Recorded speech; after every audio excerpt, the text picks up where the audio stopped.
Bom dia, meninos e meninas, senhoras e senhores, ou coisa assim do tipo, sei lá, quem tá assistindo, enfim, hoje em dia é meio complicado essas coisas. Bem-vindo ao canal Heterônimos, é mais um gordo barbudo gritando com vocês, é isso aí.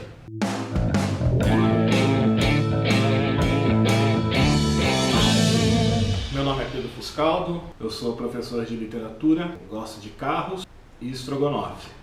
Basicamente isso. A ideia do canal aqui é a gente falar um pouco de literatura clássica mesmo, das aulas clássicas, dos livros clássicos, e ajudar você, vestibulando, concursando, você criatura que está se acabando nos estudos, para conseguir passar no seu terceiro ano de cursinho, agora que talvez as coisas estejam dando certo. Vamos falar um pouco do que é literatura, do que é essa coisa desgraçada, horrível, terrível, que a gente chama de literatura e que vocês não dão atenção nenhuma porque estão mais preocupados nas equações de química, física e matemática, que vocês acham que é o que vai te colocar lá dentro, mas não é. Na verdade, é a redação e a literatura, porque ninguém se importa com a literatura. É filosofia também, isso daí poucos importa menos. Então, no primeiro caso, a gente vai falar sobre o que é literatura. E o que é literatura? É entretenimento. É uma arte, uma das artes mais antigas, obviamente. A gente tem um costume de ter aquela coisa de que um livro pode mudar a sua vida. Pode fazer com que você, nossa, cresça e apareça e seja uma pessoa diferente, uma pessoa nova. Se você estiver buscando alguma coisa num livro que, sei lá, vai mudar a tua vida de alguma forma, eu não acho que é num livro que você tenha que procurar isso. Eu acho isso muito fetichoso. Eu acho meio fetiche que a galera tem. A literatura tá aí para entretenimento, cara. Não tá aí para mudar a sua vida, mudar a realidade, mudar a forma que as pessoas enxergam o mundo. Não, ela tá aí para te fazer gostar de alguma coisa. Ou seja, para você dar muita risada, para você se divertir muito, ou então para você chorar, que nem um bebê que foi desmamado. A literatura é arte, tá? É técnica e entretenimento. Então, não é qualquer texto que é literatura. Para ser literatura, não basta estar escrito, não basta fazer trocadilho imbecil no Facebook. Não adianta você fazer um textão no Facebook, você não está fazendo literatura. Não adianta você escrever uma frase isolada no meio do seu texto que você não está fazendo literatura. Não adianta você falar que geralmente, você não está fazendo literatura. Você está sendo um babaca. Só isso. E se você gosta dessas coisas, me desculpe, você também é um babaca, tá? Beijo. Eu tenho um que eu odeio, que é atualmente. Provo alone. Amo maçã, amo sã. Estou sã, amo estar sã. Essas porcarias, isso não é literatura. A literatura é outra coisa. Vai trabalhar mais com a palavra de forma às vezes bastante sutil. Às vezes é muito na tua cara, obviamente. E tem hora que é bastante sutil, é muito mais tranquilo. Ela acaba sendo trabalho com a palavra. Um bom exemplo disso é um poema do Bandeira, que se chama Poema Tirado de uma Notícia de Jornal. É um poema bastante curto e serve muito bem de exemplo como uma linguagem, sendo colocada no poema, ela pode servir de uma forma diferente. O poema é o seguinte: João Gostoso era carregador de feira livre e morava no Morro da Babilônia, num barracão sem número. Uma noite entrou no bar 20 de novembro. Bebeu, cantou, dançou, depois se atirou na Lagoa Rodrigo de Freitas e morreu afogado. Você deve estar pensando o seguinte: olha, eu faria isso. Mas você não fez, tá? Quem fez foi o Bandeira. Então, ele é bom, você que está fazendo trocadilho no Facebook é ruim. Vamos lá para o primeiro verso. João Gostoso era carregador de feira livre e morava no Morro da Babilônia, um barracão sem número. João Gostoso, primeiro começa pelo nome dele, João. Existe um mundo de João no Brasil.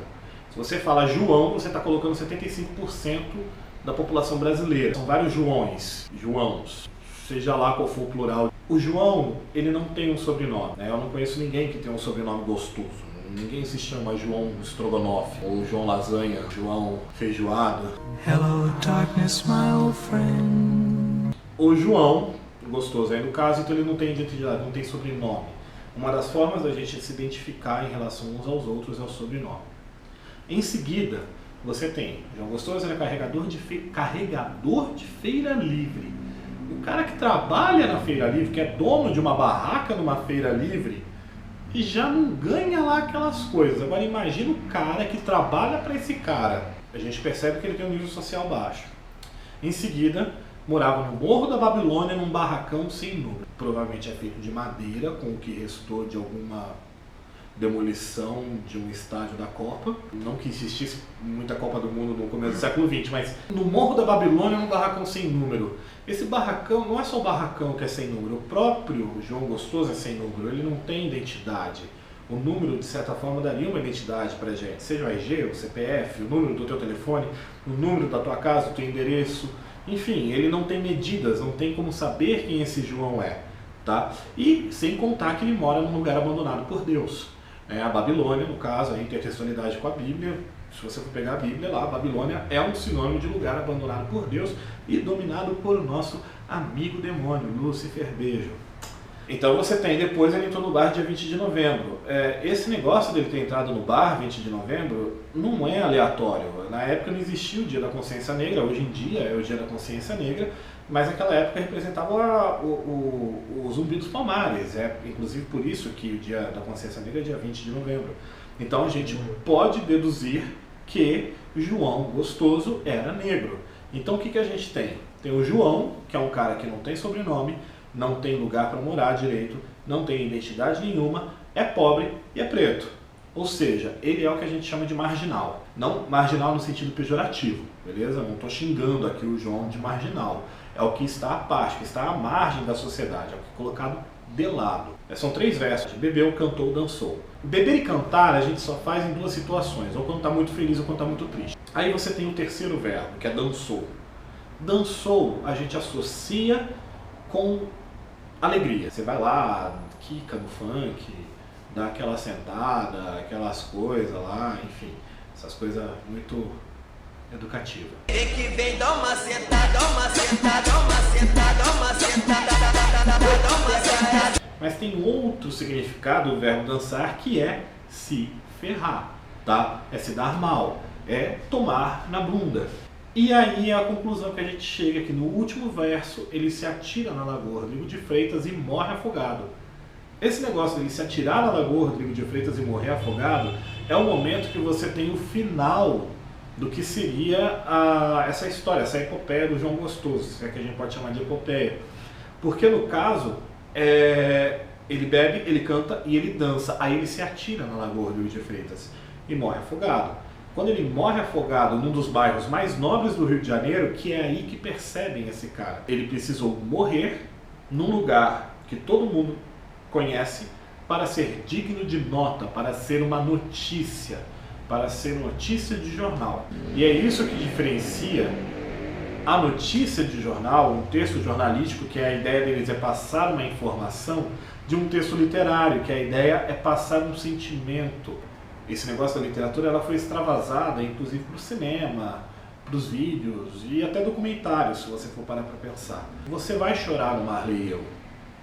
Quando você assiste Marley e Eu, você vai chorar. Mesmo sabendo que foram usados 17 labradores para fazer aquele filme. Não tem só um cachorro naquele filme. E nenhum cachorro morreu também.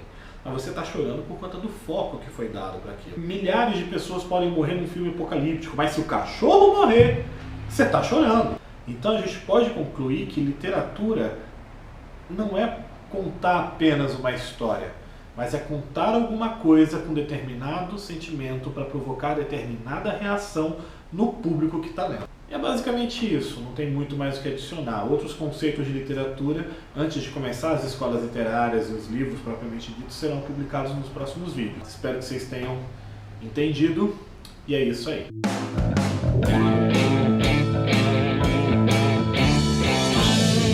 Bom, espero que vocês tenham gostado. Curta, compartilhe, mostre para o seu amigo, mostre para sua mãe, mostre para sua avó, para o seu periquito, para o seu papagaio. E é isso aí, tá? Se quiser me xingar, fica quieto, ok? Abraço.